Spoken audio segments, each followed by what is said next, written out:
പരാതികൾക്ക് പരിഹാരം കണ്ടും നിർദ്ദേശങ്ങളും അഭിപ്രായങ്ങളും പങ്കുവച്ചും കെ.എസ്.ഇ.ബിയുടെ വൈക്കം ഇലക്ട്രിക്കൽ ഡിവിഷൻ തല ഉപഭോക്തൃ സംഗമം ജനപങ്കാളിത്തം കൊണ്ട് ശ്രദ്ധേയമായി. ഗാന്ധിജയന്തി ദിനത്തിൽ സമാരംഭിച്ച സേവന വാരാചരണത്തിൻ്റെ ഭാഗമായാണ് കെ.എസ്.ഇ.ബി ഉപഭോക്തൃ സംഗമങ്ങൾ നടത്തിവരുന്നത്. മികച്ച സേവനം സമയബന്ധിതമായി നൽകുക, ഉപഭോക്താക്കളുമായുള്ള ഹൃദയബന്ധം കൂടുതൽ ഊഷ്മളവും വിശ്വസ്തവുമാക്കുക തുടങ്ങിയ ലക്ഷ്യങ്ങൾ കൂടി മുൻനിർത്തിയാണ് കെ.എസ്.ഇ.ബിയുടെ ഉപഭോക്തൃ സംഗമങ്ങൾ. വൈക്കം സമൂഹമഠം ഓഡിറ്റോറിയത്തിൽ നൂറുകണക്കിന് ഉപഭോക്താക്കളും ജനപ്രതിനിധികളുമടക്കം സംഗമത്തിൽ പങ്കെടുക്കുവാനെത്തിയിരുന്നു. വൈദ്യുത ഉപയോഗം സംബന്ധിച്ച് വ്യത്യസ്ത ആവശ്യങ്ങളും പരാതികളുമായെത്തിയ ഉപഭോക്താക്കളിൽ നിന്ന് K S E B Kottayam deputy chief engineer K V. Mini, Vaikom executive engineer P R. Sindhu, Vaikom sub division assistant engineer Jayaranjini എന്നിവരുടെ നേതൃത്വത്തിൽ ഉദ്യോഗസ്ഥർ കാര്യങ്ങൾ വിശദമായി ചോദിച്ചറിഞ്ഞു. തുടർന്ന് വേഗത്തിൽ പരിഹരിക്കാവുന്നവ പരിഹരിക്കുകയും മറ്റുള്ളവയ്ക്ക് പരിഹാരമാർഗം നിർദ്ദേശിക്കുകയും ചെയ്തു.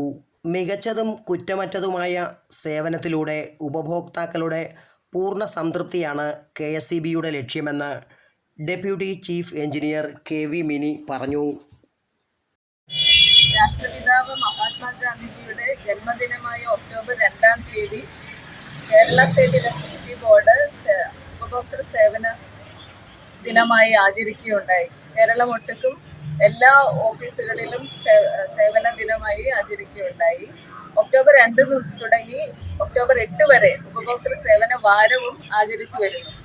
ഈ ഒരാഴ്ചയിലെ സേവനവാര ദിനങ്ങളിൽ ഓരോ ദിവസം ഓരോ ഡിവിഷൻ തലത്തില് ഉപഭോക്തൃ സംഗമം ഡിവിഷൻ തലങ്ങളിൽ നടത്തി വരുന്നുണ്ട്. കോട്ടയം ജില്ലയിലെ പാലാ ഡിവിഷനിലായിരുന്നു 4-ാം തീയതി നടത്തിയത്. അതിനുശേഷം പള്ളം ഡിവിഷൻ, ചങ്ങനാശ്ശേരി ഡിവിഷൻ, ഇത് 4ാമത്തെ സംഗമമാണ് വൈക്കം ഡിവിഷനിൽ നടക്കുന്നത്.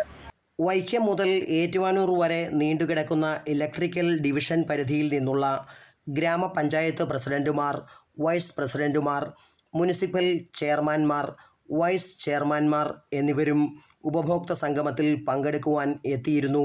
തണ്ണീർത്തടങ്ങളും പാടശേഖരങ്ങളും വെള്ളക്കെട്ടും നിറഞ്ഞ വൈക്കം ഡിവിഷന് കീഴിലുള്ള പ്രദേശങ്ങളിൽ കാറ്റിനെയും മഴയെയും പ്രതികൂല കാലാവസ്ഥകളെയും അവഗണിച്ച് രാത്രികാലങ്ങളിൽ പോലും അറ്റകുറ്റപ്പണികൾക്ക് തയ്യാറാകുന്ന കെ.എസ്.ഇ.ബി ഉദ്യോഗസ്ഥരെ അഭിനന്ദിക്കുന്നതായും ഉദ്യോഗസ്ഥർ സംഗമത്തിൽ പറഞ്ഞു. മികച്ച സേവനത്തിന് മാത്രമല്ല, ഉപഭോക്താക്കളോടുള്ള നല്ല പെരുമാറ്റത്തിനും സൗഹൃദപൂർവ്വമുള്ള ഇടപെടലിനും വൈക്കം ഡിവിഷനിലെ ഉദ്യോഗസ്ഥർ മാതൃകയാകുന്നത് സന്തോഷകരമാണെന്നും ഉപഭോക്താക്കൾ സൗഹൃദ സംഗമത്തിൽ ചൂണ്ടിക്കാട്ടി. Vaikom block panchayat president advocate K K. Ranjith സംഗമം ഉദ്ഘാടനം ചെയ്തു. Kaduthuruthy block panchayat president PV. Sunil അധ്യക്ഷത വഹിച്ചു. Praveen Bhaskar, city voice, Vaikom.